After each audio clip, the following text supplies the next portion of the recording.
Broadcasting from Dublin, Ireland, and around the world on TalkingBrawlsMMA.com and iTunes. You're listening to Ireland's premier mixed martial arts show. This is Mike Dolce. Ian McCall, James Little Evil Pulver, the Crippler Chris Levin. This is Uriah Favorite, Johnny Hendricks, Frank the Legend Shamrock.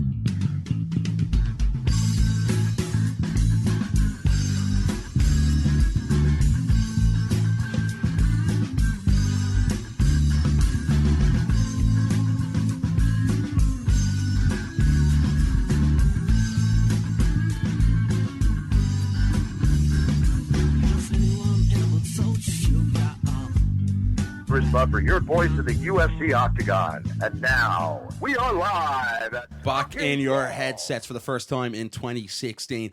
A massive 2015 just gone by. Wishing you all a very happy new year and prosperous new year for 2016. I'm here as always, your host, Niall McGrath, along with Simon Head. We're going to wrap up some of the key moments and outstanding moments of 2015 and look forward to another incredible year of martial arts worldwide in 2016. First of all, Simon, how was Christmas? How was the festivities over there in the UK?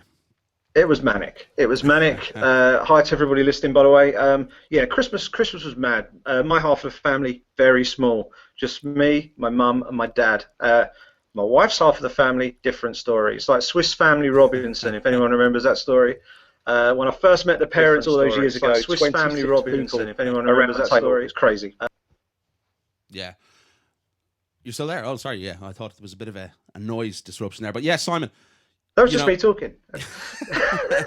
What a year it's been in the world of mixed martial arts. You know, we'd so many events, so many outstanding events. We'd UFC 189. We'd UFC on Fox last January, an incredible event in stadium in Sweden and Stockholm. Then we'd UFC Dublin, we Glasgow. We'd so many incredible events. The one just gone by, UFC 194. You know, what an incredible...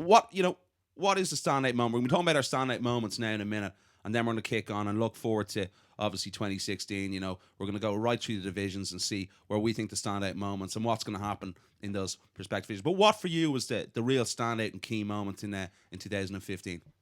The biggest one for me was UFC 189. I think there was so much hype going into that event. The main card was probably the best main card of fights we've ever seen in the UFC. Not just in terms of the lineup, but in terms of what was actually served up to us on fight night. Unbelievable. The prelims for that event, let's be honest, they sucked. It wasn't a great start to the night. In an amazing arena in the MGM Grand, absolutely packed to the gills with Irish fans. The prelims didn't do too well. Then we had Matt Brown versus Tim Means. That set everything up perfectly. Thomas Almeida versus Brad Pickett, that incredible flying knee knockout. Dennis Bermudez versus Jeremy Stevens. Jumping knee KO from Jeremy Stevens. Amazing stuff from him. Gunnar Nelson against Brandon Thatch. Fantastic knockdown and finish from Gunny. Then we had probably the fight of 2015. Robbie Lawler versus Rory MacDonald. The best fight I've ever seen live and in person. Incredible. Unbelievable fight. And, of course, it was all capped off with the incredible theatre of Chad Mendes versus Conor McGregor, where he picked up the interim championship of the world. Best event of 2015, and the UFC are going to have to go some to match that in 2016. It was huge. I mean, what was yours? You know, I'm going to have to look back. You know, there's two for me. Well, three really, but I've narrowed it down, being an Irishman. And you know, not just for the sport here in Ireland, but for sports in Europe and for the UFC, for their pay-per-view market, I think it has to be Conor McGregor coming off that incredible victory at UFC 194. You know, disposing of Jose Aldo within 13 seconds, should I say, which was, you know, incredible. It was hard to comprehend at the time, but looking back at it now, you know, a champion who was unbeaten for 10 years. You know, it really is a standing moment for me. You know, honourable mentions as well to Holly Holm. That was an incredible fight down in Australia to take out Ronda Rousey, 20-1 underdog at one point as well. But for me, it has to be Conor McGregor and that incredible moment. What's your fight of the year? I know you sort of touched on it there, Simon. Are you going to go with the incredible fight we saw between Robbie Lawler and Rory MacDonald at UFC 189? Yeah, absolutely. That was. It wasn't just a fight. It was sporting theatre from start to finish. It was it was two guys absolutely laying everything on the line for a world championship in a fight that really flew under the radar a little bit going to that event. It was all about Conor McGregor versus Jose Aldo to start with. Then obviously we had the late opponent change with Chad Mendes stepping in. But if you look back at that event, obviously McGregor winning the belt was a highlight, especially for all the Irish fans that were there. But if you widen out the picture a bit and ask yourself, what was the best fight in that event? It was without a doubt Lawler versus MacDonald, and I don't think there was another fight to touch it. Very quickly, you mentioned Holly Holm, your honourable mentions. I've got an honourable mention or two as well, very quickly. I'm all for a bit of community singing. I love singing crowds. I mean, we're both football fans. You get that in football. Don't get it too much in MMA, other than Brazilians chanting "You're going to die" at random opponents at various points during the year. We had some great stuff in 2015. Ash Daly's walkout in Dublin to the Cranberry Zombie was proper goosebump stuff. It really was very, very, very intense and very emotional. On the other side of the coin, in Glasgow, Talis Latis was expected to be booed to the octagon by best part of 11,000 or 12,000 Scots fans who, in the main, were supporting Bisping. Yeah. And then he walked out to Bob Marley's Three Little Birds, and everybody joined in. It was fantastic. It was a great moment because it was so unexpected. It was one of my moments of the year. It was great. And, of course, the final bit of community singing I think we probably had in 2015 in the UFC.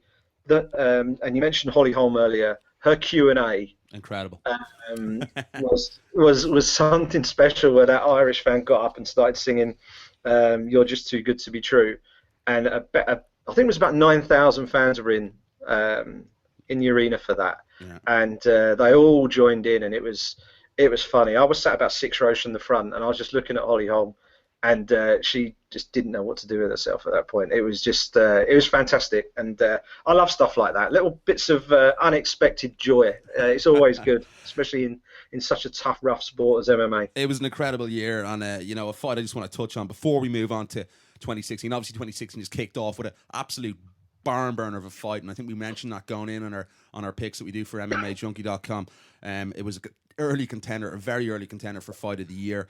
We look back at 2 of Robbie's last 3 fights going into this fight, and controversial decisions again. I know you scored this fight to Carlos Condit, but put into words how much of an incredible display from both guys that was to start off the year in 2016. Well, I was just talking about the Robbie Lawler-Rory MacDonald fight, and this one wasn't that far behind. I think this fight, if anything, was more to do with Carlos Condit's technical ability, and as you said, I scored the fight for Condit. Yeah. I thought it was a close fight.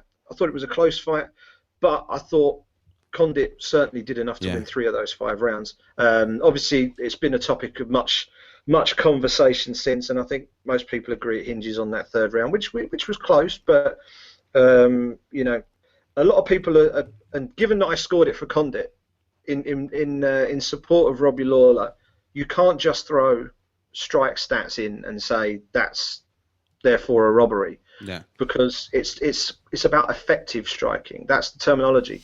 You can throw 250 strikes, 500 strikes, whatever. I think the criteria is unclear. If we're fair, though, what the judges are actually scoring themselves. I think that's where the confusion comes in. I think they need to do something about that. Whether that's going to happen or not, I'm very doubtful about that. But if you look at the fight as a whole, I scored it the same as you, I believe, Simon. I had rounds. What was it? 2, 3, and I had 2 and 5 for Robbie Lawler, so 1, 3, and 4 for Carlos Condit. Yeah. Same here. And I think whenever you've got a judged sport, and some sports are judged sports, and combat sports are kind of a 2-tier thing. You can either win it decisively on your own merits by stoppage, but if you can't do that, then it becomes a judged sport. And whenever you've got judges, it's open to interpretation. And you could have the most clearly defined set of rules, sit 2 different people in the same room and ask them to score the fight, and they'll still score it differently. So I think we have to understand human error is part of this, and people will interpret things differently, and I don't think we will ever get away from that until you go to some sort of weird computerized scoring. And I think they've tried and struggled with that in boxing. to try it in MMA would be very, very difficult indeed. I think that's a non-starter. So I think we have to accept that there are going to be variations and things like that. I don't think Carlos Condit was robbed, but what I would say is I think he could consider himself very, very unlucky not to be looking at a championship belt in his front room right now. Definitely, completely agree. I think we're going to see a rematch at UFC 200. We'll talk about that in a couple of minutes' time. So let's move on to what's going to go down in 2016. Our thoughts on all the divisions. So let's get straight into that now in 1 second. This is King Mo, and you're listening to Talking Brawls. And there we have it. Yes, what a year to look forward to. I just want to touch on this with you, Simon, as well before we get on. We have to put in a word for some of the other worldwide promotions. Predominantly, this is going to be a talk about the UFC and what's going to go down in the world's premier mixed martial arts organization in 2016. But it's been a great year for European mixed martial arts with the re-emergence of a major show in BAMA. Obviously, that huge BAMA card here we had in Dublin.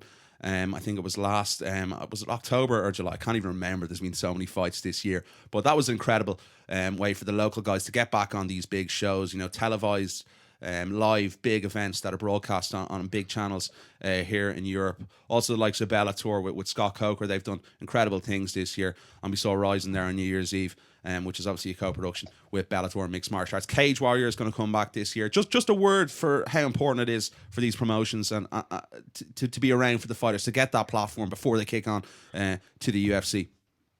Well, I think, you've just touched on Cage Warriors there, and, we've all heard the rumours that, they may well be making a comeback at some point in 2016. That would be such a big positive and a real shot in the arm for the sport in this part of the world. Cage Warriors has always had a good reputation as a breeding ground for UFC talent. If you look at some of the best British and European fighters that have made it across, and Irish fighters who've made it across to the UFC, a lot of them have had their grounding having fought in Cage Warriors at some point in their career. Well-produced shows, well-run shows, and it would certainly help. And it also works the other way for those guys who were in the UFC and have since had to drop out of the UFC.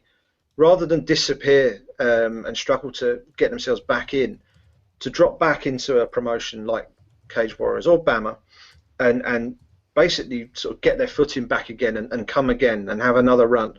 It's really important. And by having Cage Warriors back alongside BAMA, which is obviously still going strong, it just gives more options to the fighters. I think that's really important in both directions, whether they're moving their way up or looking to rebound, having been to the top and are now on their way back down again.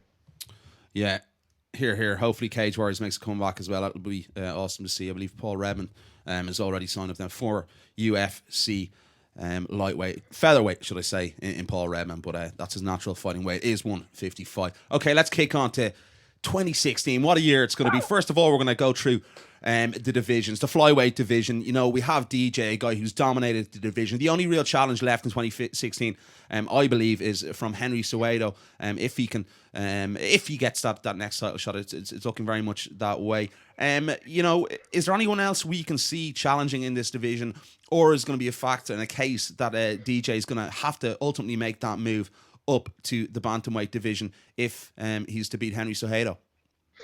To be honest with you, I think Demetrius Johnson needs to get out of the flyweight division as quickly as possible. I'm not convinced Henry Cejudo's ready for him yet. I think he's probably 1 or 2 fights away from really being in a position to be a what I would call a solid challenger for DJ.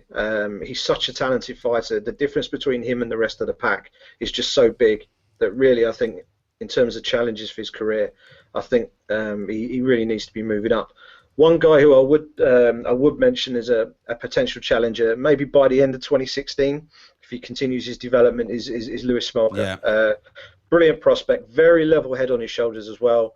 Great technical grappler, good striking. Had 2 really good performances, both against Irish fighters in 2015. Beat Neil Seary at a cracker at UFC 189. Then he obviously silenced the Dublin crowd at the 3 Arena when he beat Paddy Houlihan, and that was a great back and forth fight as well. I think he's ranked 13th at the moment. I want to see him take on someone like John Moraga or Zach McCoskey, someone at 7 or 8. Try and break into that top 10. I think he's got the talent to go all the way to the top. So if he can stay fit and the UFC put him in the right matchups, and he can get sort of 3 fights in 2016, we might see him as a title contender before the year's out. Yeah, it's going to be an interesting one. You know, a fight that I've sort of wanted to happen is Ian McCall and Neil Seary. I think both guys will be up for that fight at some point in 2016. Obviously, Ian, a friend, and Neil, obviously both, and we've had them on the show here plenty of times in the past. But you know, they're two guys potentially, if Ian can overcome those injury problems, that could also make a push. You know, it doesn't take an awful lot. You know, 3 and 4 wins together, you're right in that position. And especially if DJ was to drop out of the division by the end of the year, I think it really opens it up and makes it, you know, makes it a lot more competitive around the edges. You know, for a potential championship fight between someone else rather than DJ. But yeah, I do agree with you. I think DJ is going to move up in at the end of this year, possibly a little bit sooner maybe than that. Maybe if he beats Henry Cejudo in the first 6 months of this year, which I presume he's going to do. So yeah, I could definitely see him moving up. Okay, Simon, let's kick on to, you know, a fascinating division for me at the moment. I think it's more of a fight, really. There's a couple of fights here that we're really, really looking forward to. There's some guys that are making, you know, big inroads with the likes of Aljamain Sterling, who's looked like an absolute killer. We've Dominic Cruz coming back. What can we expect from Dominic Cruz? I think Dominic Cruz, you know, is going to be TJ Dillashaw in this rematch that we're going to see in a couple of weeks' time. It's a fascinating fight. But the question we have to ask is, you know, has Dom been out for too long again? The thing with Dominic Cruz, and I was fortunate enough to chat to him a couple of weeks ago in Vegas, and he's probably the most engaging fighter I've ever spoken to. He's so clear of thought, and he actually feels that his time out of the sport in some ways has helped him, because it's really focused him, and it's allowed him to really add another string to his bow in terms of the way he looks at fighters and the way he looks at breaking down other people's game. And you know, he was already ahead of the pack when he was fighting. He's had time out. He's had to sort out a load of injuries. He had that comeback fight against Takeya Mizugaki, who is no mug. I think he's still ranked in the top 10, and he absolutely destroyed him. I think it was 26 seconds. Absolutely destroyed him. I think Dominic Cruz is going to beat TJ Dillashaw as well. TJ Dillashaw is a superb champion. Is Dominic a better version of TJ Dillashaw?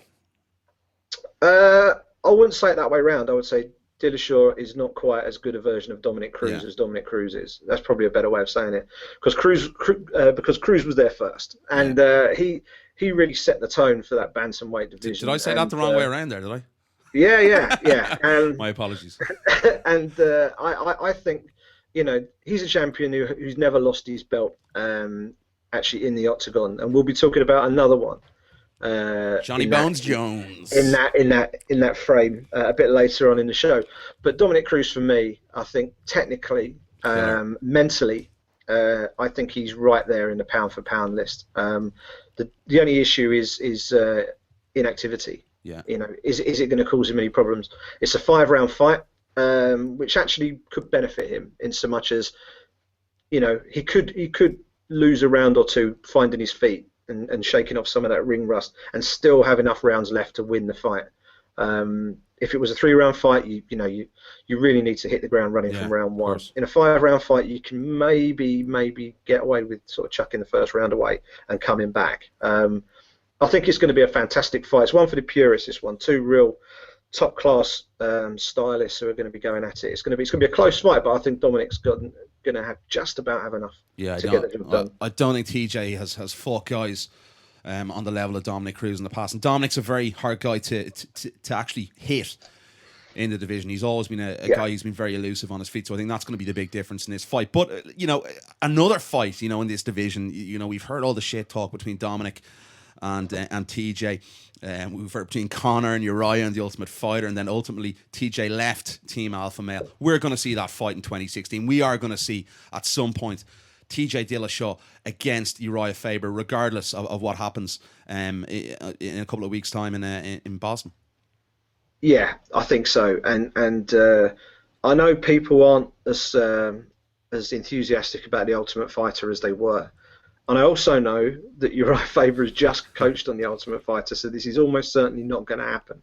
But an Ultimate Fighter season, Team Faber versus Team Dillashaw. Good shout. That would have a bit of needle behind it, especially as they would bring in their respective coaches and their teams, and we would see. I think we would see some very interesting stuff. I don't think it will happen just because Uriah coached tough last time round. So, but it's a fight that needs to happen. And Uriah said leading into his last fight against Frankie Saenz at UFC 194 that he'd effectively taken himself off the market in order to allow TJ Dillashaw his run. And because they were teammates, and you don't step on your teammate and all that sort of stuff. That's all out the window now. All bets are off, and he's back in the game. He wants a shot at TJ Dillashaw or Dominic Cruz, because he's got very little time for either of them at the moment. So. Yeah, it's going to be crazy to see what happens. My standout fighter in that division, I think someone who's going to possibly break in to the title talk in 2016, it has to be Thomas Almeida. We've seen how good this kid is, the Brazilian. We saw his knockout at Brad Pickett last year. He's 22, 23 and 0 now at this stage. He has it all, this kid. So young, so much more development. We've seen how good he is already. Who have you got, Simon, that's going to be the breakout star in the division in 2016? Well, a guy I think you need to look out for. Whether he's going to reach championship level, I'm not sure yet. But this is a guy I've got a lot of time for. I really like him. Jimmy Rivera. Yeah. He's on a 17-fight win streak. He lost out on The Ultimate Fighter a bit earlier in his career. Went back to the drawing board. Had to basically rebuild his career to try and get into the UFC. Kept on winning fights. And he's got a great story behind him, because the way he found out he was in the UFC, he was coaching kids in his I think it's the Tiger Shulman MMA gym in New York. It was his birthday, and his family turned up and surprised him in front of all his students and told him, "You're in the UFC," on his birthday. Yeah. And I think he had his debut up in Glasgow, did very well, and hasn't looked back since. Good wrestling, hits hard, good cardio, and he's an absolute tank for 135 pounds. He used to fight at the weight class above. He's not ranked yet, I don't think, but I don't think there's too many people in the top 15 who are going to want to face him next year. He's a guy to watch out for. I think he'll be top 10 by the end of the year. And don't forget about the returning Michael McDonald we saw last Saturday night as well. Strange fight. Did well to get the finish in the end. Nearly got finished himself. You've also Aljamain Sterling, but it remains to be seen whether he's going to be around. Come I think he's out of contract this stage. He could be looking to move to Bellator. I think we'll see a lot of guys change suit this year with the Reebok deal, but that's a talking point for another day. Let's move on to the 145-pound division. It's been a crazy year for the 145-pound division. Incredible fights. One of the most talked about divisions in the UFC, if not the most talked about division in the UFC, because of the man right here from Dublin, Ireland, Conor McGregor. He's really given that a boost in the last couple of years. What's going to happen? For me, I really, truly believe Frankie Edgar, Conor has to fight Frankie before he goes up to lightweight. Frankie's one of these guys, he has everything. I've always said that Frankie would be a bit of a problem for Conor. I think we just have to see this fight happen before Conor goes anywhere, even thinks about doing that RDA fight. Yeah, I mean, I've said this before, and I've not seen anything yet to sort of change my opinion. Frankie Edgar, for me, is the best fighter in the UFC that doesn't hold a championship right now. 100%, I agree. I think he is that good. I think he could drop down and become a world champion at bantamweight. He's good enough to still be a factor at 155. I know the guys at 155 are quite a bit bigger than him now, and there are a lot more of them at that highest level. He'd still be in the conversation, though, for sure. At featherweight, which I think is probably his optimum weight, he needs his shot. He deserves his shot. He's been very patient. He's taken fights when he's been asked to, and he's beaten the guys he's had to fight. And the win over Chad Mendes, you don't get much more emphatic than that. Incredible. He did to Mendes what a lot of people were expecting Mendes to do to him, and he deserves to fight Conor McGregor. I think if McGregor gets past Frankie Edgar, then is the time for him to move up. I guess there's the possibility he could move straight up, because it depends on what you're looking for. Are you looking for a big money fight, or are you looking for a legacy fight? I think Frankie Edgar is probably the money fight. I think a fight with RDA is the legacy fight, because no fighter in UFC history has held 2 world championships at the same time. Even if McGregor never defends the featherweight championship, if he fights next for the 155-pound belt, he can say he's held 2 championships in 2 weights at the same time, be the only guy ever to have done it, and then drop the 145-pound title and continue on as a lightweight if he so wishes. So he has options here. Yeah. What I would say is whether McGregor moves up or whether he doesn't, Frankie Edgar's next fight should be for the featherweight championship. Yeah. I don't think there could be any arguments about that. Yeah. There's nowhere else Frankie can go bar the title, and he deserves a shot at this stage. I 100% agree. I'd love to see it happen. Potentially in Dallas. I know there's been a bit of talk about Conor and RDA facing off in Dallas, but I think that'd be a great place to do that, along with possibly a lightweight title fight as well on that card. We'll talk about the lightweight division in a few moments' time. But there is, and we've talked about this before. A fight I'd love to see is Jose Aldo to come back against Max Holloway. That's the fight for me to make in that division as well. And I just want to touch on with you. There's so much up and coming guys in this division. We've Makwan Amirkhani, we've Yair Rodriguez, we've a guy who I'm very hot on, a guy we've had on the show here in the past as well before, a guy in Mirsad Bektic who looks like an absolute stone cold killer in this division. Yeah. There's plenty of talent coming through still in this division. Who are the standout guys for you, Simon, that are going to kick on in 2016? So I'd say 2014 there. You've done a fantastic job of pretty much nicking all of my names, but there is one name that you didn't mention. Go on. And he's the guy. He's the guy I've written down mainly because he's not there yet, but I think he might be by the end of the year. The Korean Superboy Do Ho Choi. Oh, PT Carroll's hot name, yeah. Yeah, 14 fights, 13 wins, Incredible. 10 by knockout or TKO. His last 7 fights have all finished by knockout or TKO. His last fight was a finish of Sam Sicilia in Seoul. Yeah. The time is now for him to move, to basically be brought across to the States, fight on a pay-per-view show, and really show what he's got. He's not ranked yet, but mark my words, he will be by the end of the year, and he might even be top 10 if he's given the right fights. I think he's that good, and that's in a division with so many good fighters. I mean, if you look at some of the divisions, you think some of them they're kind of coming to the end of their generation. Middleweight division springs to mind. Yeah, 100%.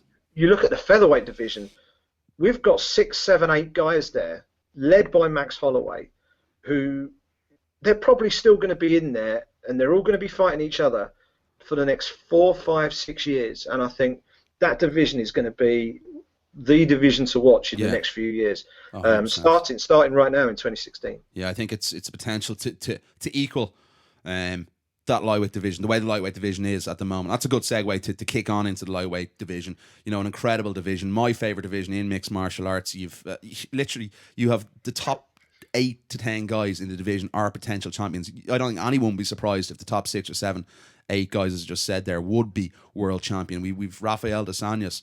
There's talk of that Conor fight. I don't think it's going to happen. As we said there, we think the featherweight fight with Frankie and Conor should happen first. But what is next for Rafael dos Anjos? Is it a guy like Tony Ferguson, a guy who's, I think the UFC haven't put a lot of, they should have put more into him in relation to marketing. The guy's excellent on the microphone.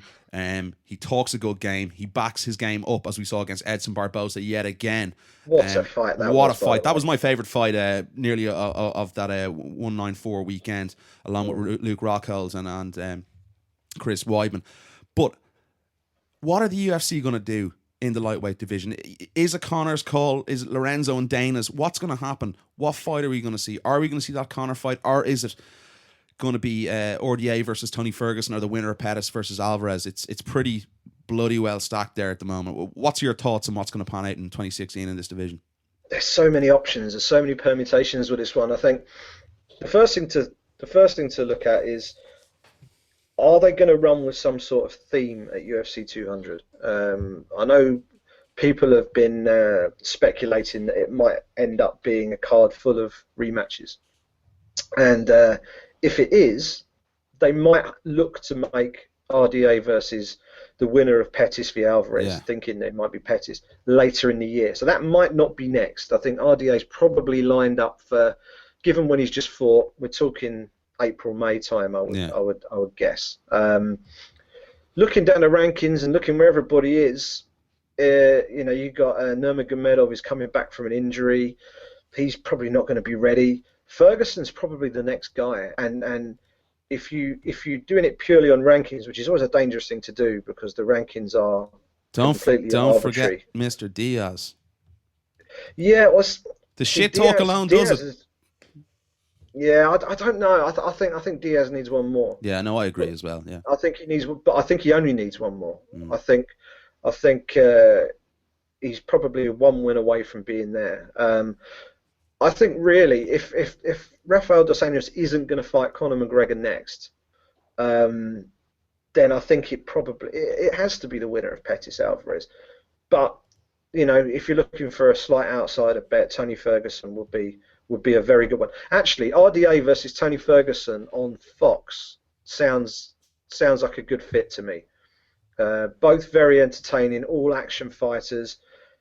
Neither of them are what you would currently call A-list superstars in the UFC, so sticking them as headline fights on a pay-per-view might be a bit of a stretch. But RDA versus Tony Ferguson on Big Fox sounds like a cracking fight to me. I just hope the UFC, as I mentioned there, do more with Tony Ferguson. And there's other guys in the division, they could be putting more meat behind in their promotion, and I think Tony is definitely one of those guys. UFC 194, we heard some great stuff on the mic from Tony Ferguson. He's a guy, he's not afraid to hold back as well. Walks the walk, talks the talk, a lot like Conor McGregor. In many ways, the UFC really needs to get behind that kid because he's an absolute stone cold killer. Maybe a little bit too early yet. Why not even, put someone else in behind it and wait for the fight to play out against, Pettis and Eddie Alvarez, and maybe match them up against Tony Ferguson and narrow it down a little bit. But really interesting times ahead in the lightweight division, incredible division. But Nate, I think, might make a push this year. Absolutely. I mean, it's great to see him back. But his mind looked on point as well in Orlando. He wasn't overweight. He looked good at the whole week. The interviews was a lot happier than he normally is, and he enjoyed his little bit with Joe Rogan on the mic afterwards, which I thought was fantastic. I don't know if the Fox executives enjoyed it quite as much, but yeah, it was great. But the good thing about that fight was he was in there with a guy who was prepared to stand and exchange with him in Michael Johnson, and they're the sort of fights where we really see Nate Diaz shine. So I think if you stick him in those sorts of matchups, he'll deliver every single time. Yeah. It's those game plan fighters who he might not be quite as happy with them. He dragged Michael Johnson into a slugfest that night. There was no doubt about it. And he fell for it. It was great to watch. Yeah, it was great to watch. Absolutely stunning stuff to watch. Let's just continue on in a moment's time. This is Michelle Watterson, Invicta Atomweight champ, and you're listening to Talking Brawls. Okay, and back with you again. Let's move it along, Simon. A division for me that it's just a little bit strange at the top of the moment because of what happened last week. A lot of people thought Carlos won the fight. We have Robbie Lawler obviously as champion again. There's a lot of talk about UFC 200 being a rematch. Tyron Woodley's sort of been, by lots of the talk in the last number of days, has been sort of pushed out of the equation. He might have to sit out and wait for it, but there's no real clear number one contender after Carlos Condit in the division at the moment. It's just guys beating each other, things like that. We saw Gunnar lose to Damian. We've Damian up there now, possibly one more fight maybe, and he might be in line for a title shot. What's your thoughts on what is going to happen in this division in 2016? Because it's a little bit bumped up and messed up a little bit at the moment. Yeah, Tyron Woodley is the Ryan Bader of the welterweight division, and I'll try and explain that. In terms of the rankings and in terms of working yourself up towards a title shot, Ryan Bader was really in pole position to get himself a title shot. But then John Jones came back, and that completely screwed his plan completely. Tyron Woodley is supposedly next in line for a title shot, but he's potentially got two problems. The first problem is Carlos Condit, because Carlos Condit lost a fight that, let's say, 80% of people thought he won. as a rough estimate. Most people I spoke to thought that Condit won that fight. So obviously the first thought is, let's stick them both in again and have a rematch. We don't know if Condit's going to retire, so that's a tricky one as well. So throw that into the mix. There is also the potential for a certain Canadian to chuck himself back into the mix. Nah, not happening. In the form of George St. Pierre. But the other guy you need to talk about is his teammate, Rory MacDonald. Of course. Who only just lost to Robbie Lawler. Basically, he didn't so much lose as his nose lost. It was a fight that he was winning, but his body broke. It was one of those where his body basically couldn't carry on, and that's what happened. His nose was so badly broken, and he got caught with one punch on the schnoz too many, and that was the end of it. He deserves a rematch. If we're talking about fighters who deserve another go, Rory MacDonald deserves another go. He's ranked number 1. Carlos Condit deserves another go. He's ranked number 4. Johnny Hendricks deserves another go. If Johnny Hendricks beats Wonderboy, he probably has got a strong case to have another go. Well, I think Johnny won 2 of those fights against Robbie Lawler, to be honest with you. I didn't score for Robbie. And that's exactly for Johnny. That's exactly the thing. I think it's just a case where that Johnny needs to get that weight down. Obviously, he's working with Lou Giordano now. So hopefully Johnny can get that on point. I think he's a little bit of proving to do. It's a lot like Kelvin Gastelum had to do to move back down to the welterweight division. In order to establish himself as a legitimate and legitimate title contender again, because it's a good way and good stance that the UFC do have on the weight issues, that guys do have to make weight in order to challenge for a title. So Johnny does need to get that together. Hopefully he'll be on point against Wonderboy coming up. But for you, who's the guy that's is there someone there for you that's going to make a charge in 2016? I know I'm looking at a guy called Warley Alves, a guy who came up to the Ultimate Fighter Brazil. He's looked really, really good in his last couple of fights. He's a guy I think that's going to make a big push in the welterweight division in 2016. Who have you got, Simon? Well, what I've done, and I've done this across as many of these divisions as I can, is I've tried to look slightly outside of the sort of the usual suspects, if you like. And a guy I'm going to be watching for obvious reasons. I'm a British journalist who covers the USA. The very man, Mr. Tom Breeze. He's absolutely huge for 170 pounds. How long he can stay at 170 pounds, especially given the changes to the doping rules with the IV ban. How long, and the fact that he's young, how long he can stay at 170, I do not know. But for as long as he's there, he's a monster at 170. I think we'll see him continually improve in 2016. Rory Mac says he's top 10 level now. Yeah, I agree. That's terrifying. How good could he be in 2 or 3 years' time? If he's genuinely top 10 caliber now, how good could Tom Breeze be? For me, he's the best British prospect in the UFC right now. I'm going to be following and documenting his progress with particular interest in 2016. As I say, probably isn't going to be challenging for a championship in 2016. I think he'll be. I think he might be knocking on the door of that top 10 though. Yeah, no, I definitely agree.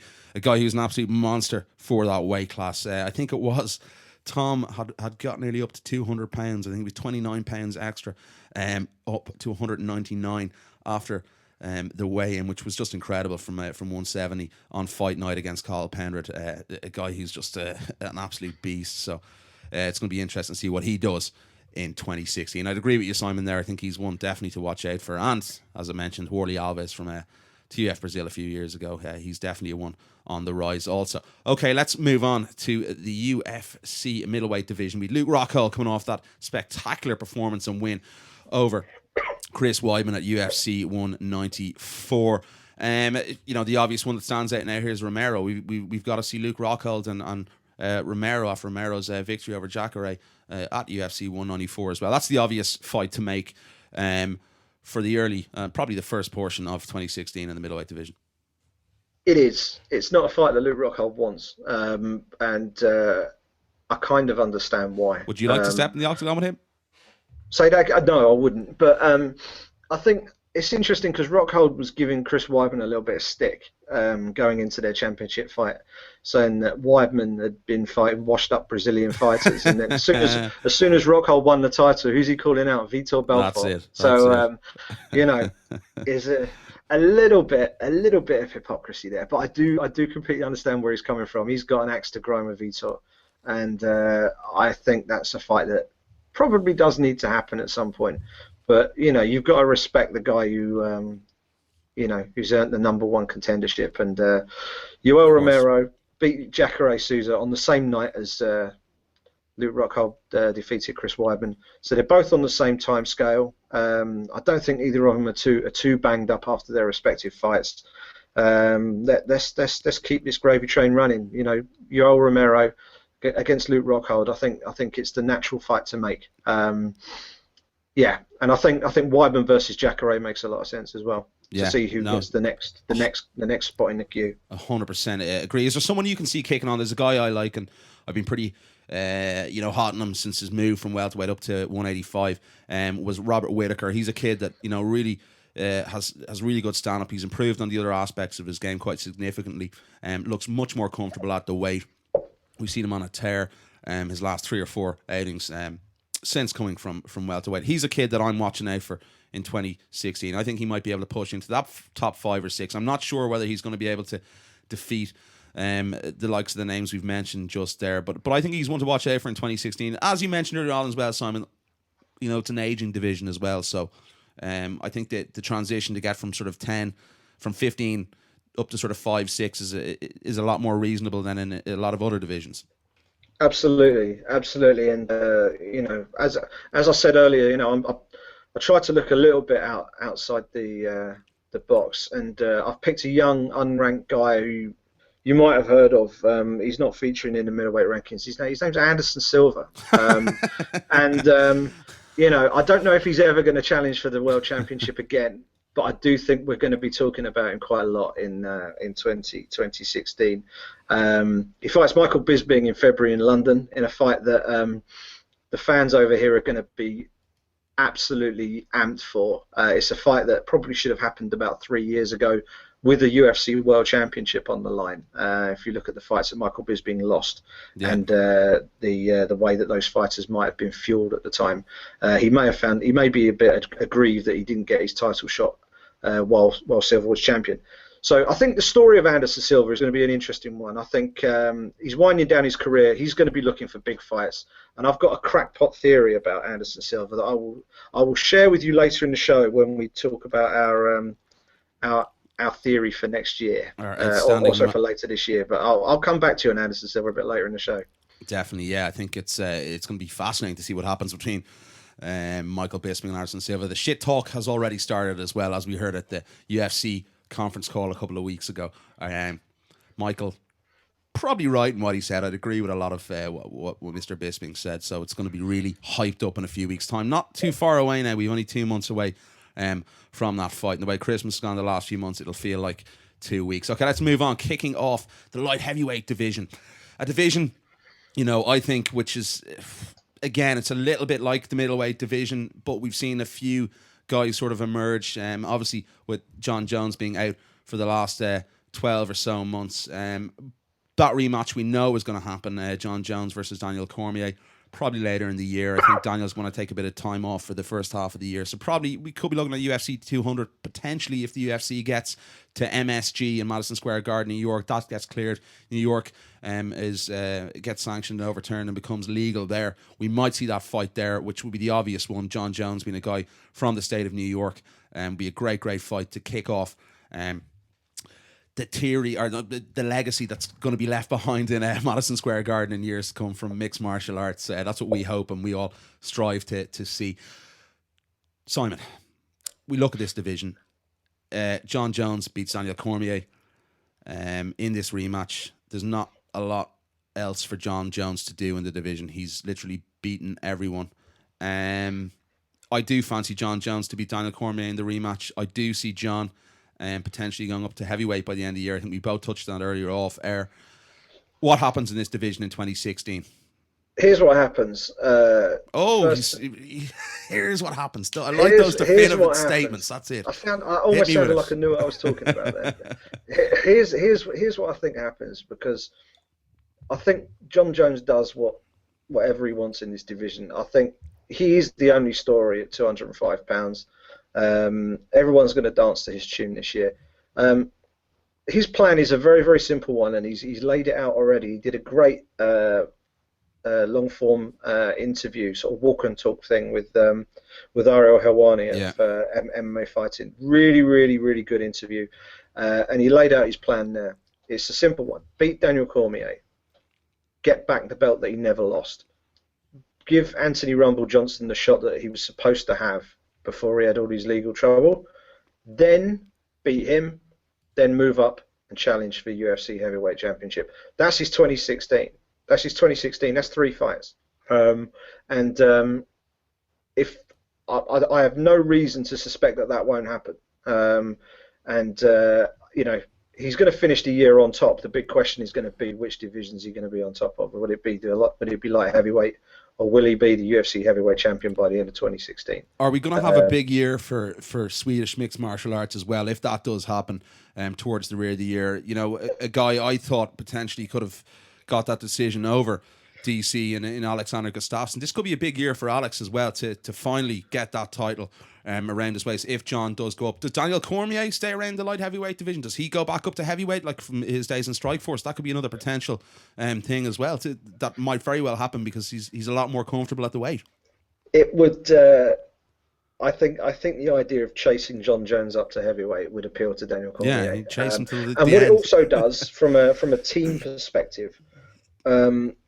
Obviously, Cain Velasquez is an issue in the heavyweight division. But the other possibility, maybe within a year, maybe within 2 years, is Luke Rockhold. Luke Rockhold is a big middleweight.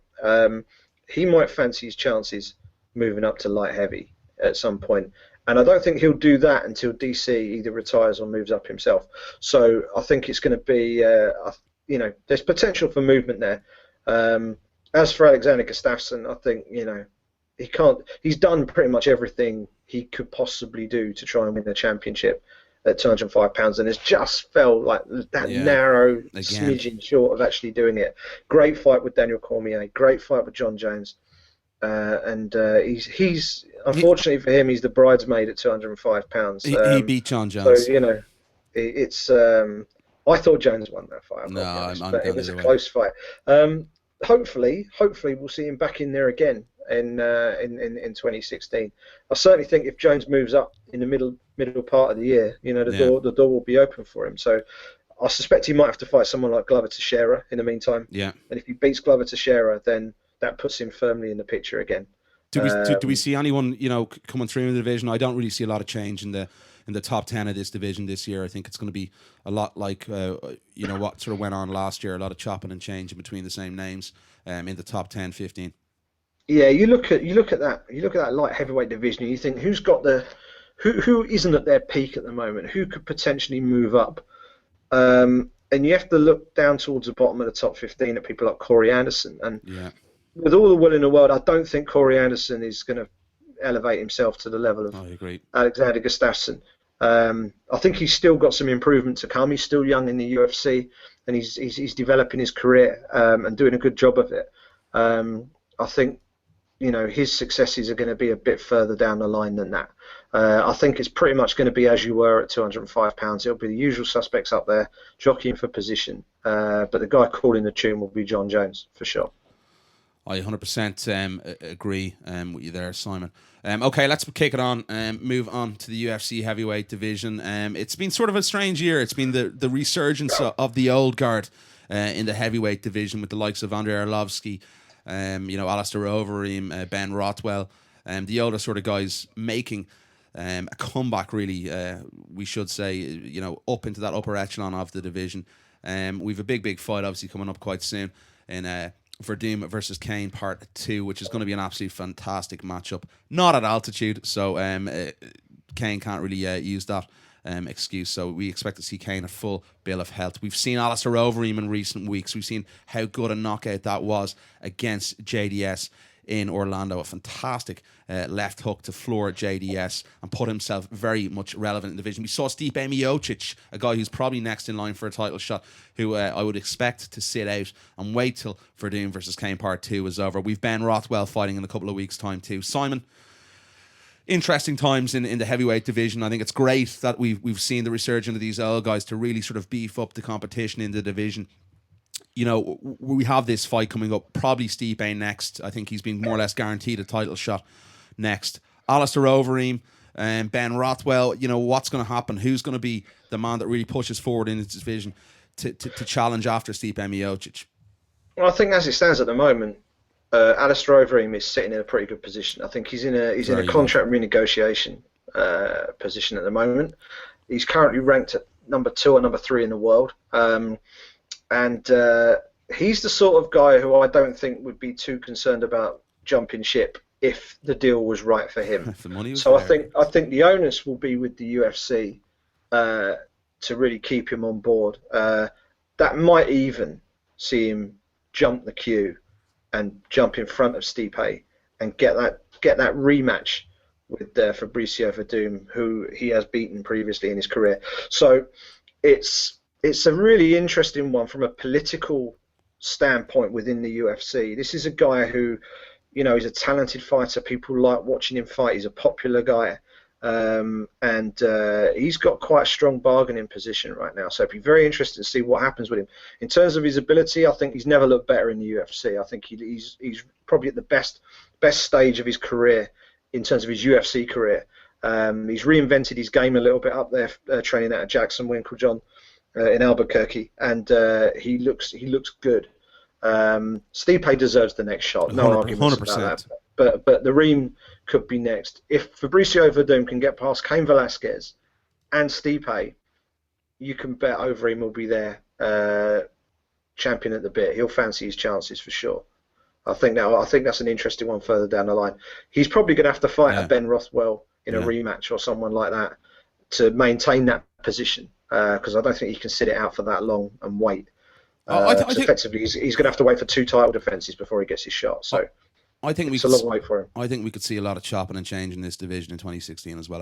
I wouldn't be surprised at all, because you know a few of the guys have really impressed me. I know Kane had a wonderful performance Verdum had a wonderful performance against Kane, but whether he can replicate that to a fully fit Cain Velasquez is going to be really interesting to see. It's going to be a fascinating year in the UFC heavyweight division. We've just about 10 minutes left here before our time is up and we're off air. So I want to obviously talk about the UFC women's bantamweight division, touch on that one quickly. We've Ronda Rousey obviously losing her title in 2015. We've Holly Holm, you know, fantastic performance to win that title. There's been a lot of talk in recent days that Holly Holm versus Miesha Tate is going to be the fight.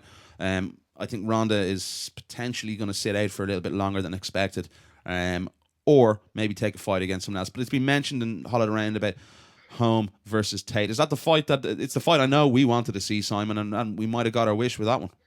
Yeah, I think so. I think it makes common sense. I don't think it makes any sense at all for Ronda to jump straight back in there. Exactly. You know, the skills gap between the two was pretty wide. Let's be honest.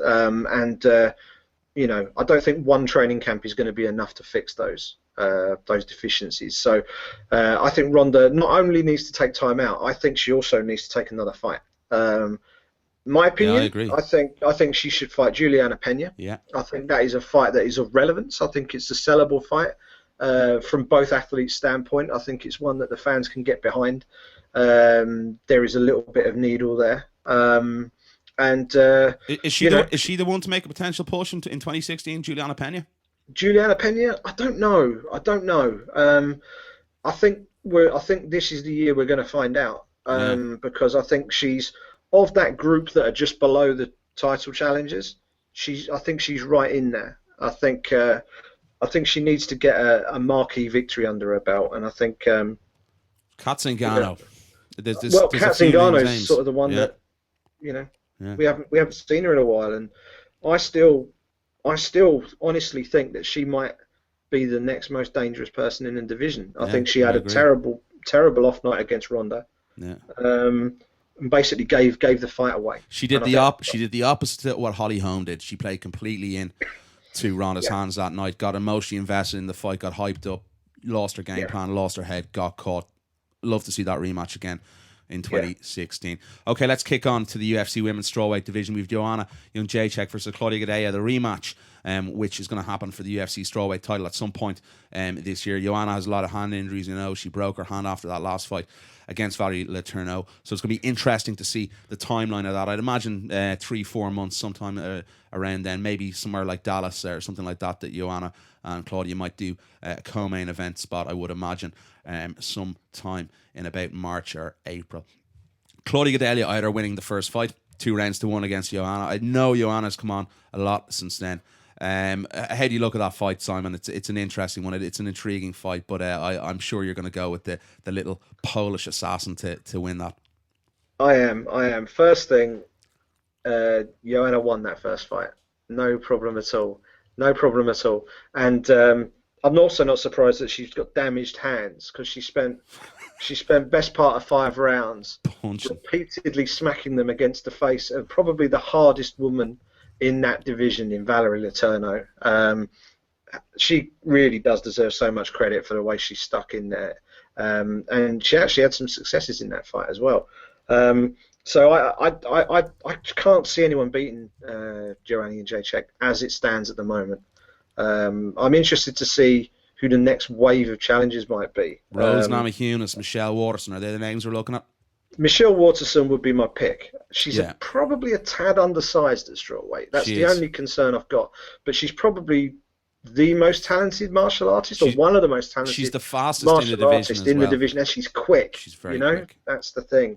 And in a division where you don't see that many stoppages compared to perhaps the bantamweight division, speed is a real asset. And but she's got great submission skills. She knows what it takes to be a champion from her time as the atomweight champion in Invicta.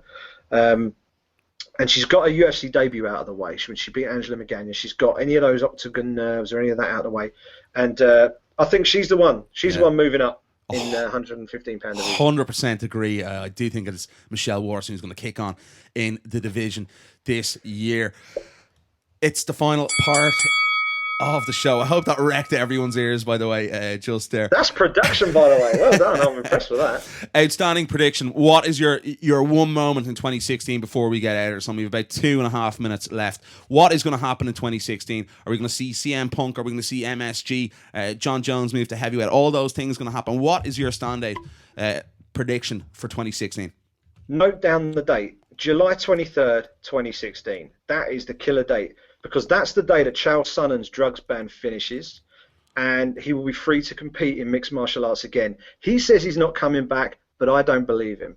I'm not predicting a full-blown comeback, but all great rivalries deserve a trilogy, and I think we will see a third and final bout between the UFC's two biggest rivals in 2016. Anderson Silva versus Chael Sonnen 3 will happen in 2016. Mark my words. And when it does, we will all be watching. That is my crazy crackpot theory, and I'm sticking with it. I think you're just crazy, full stop. I think there's just so little chance of that happening. It's not even funny, Mr. Head. That's an outlandish prediction for 2016. But I do believe the UFC, a lot of the things I mentioned there, I think CM Punk will fight this year. He will lose this year. Probably his only ever mixed martial arts fight.